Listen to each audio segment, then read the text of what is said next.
Hello friends, welcome back to the many video guys and my YouTube channel. Today friends we are going to talk about guys Oppo phone Wi-Fi setting. In this video friends we will talk about guys how can we pair Wi-Fi network in our Oppo phone. Guys you want to pair your Wi-Fi network in your Oppo phone friends you can pair easily. And guys now let's see how to pair Wi-Fi network in our Oppo phone. In this video I will show you and how can you use guys your phone Wi-Fi setting Oppo phone. In this video I will also tell you. So first of all guys open your phone setting to pair your Wi-Fi network. After on phone setting guys, you can see guys your Wi-Fi setting guys. Click on your phone Wi-Fi setting. Guys, you want to enable, you want to disable your phone Wi-Fi guys. You can enable and disable from here.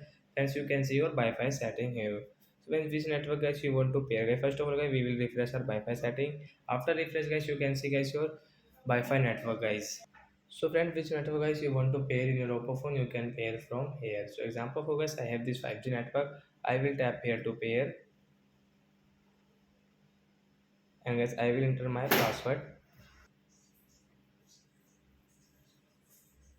And as you can see this right side icon guys, tap here to pair, then it will pair in your Oppo phone guys Wi-Fi network. After 3 and 4 seconds guys you can see paired. So as you can use your Wi-Fi network guys, you don't have a mobile data, you can pair Wi-Fi network and you can use guys any your YouTube app. Example for guys an Instagram, Snapchat, WhatsApp you can use in your Oppo phone. So that's it guys, thanks for watching the video. Bye friends.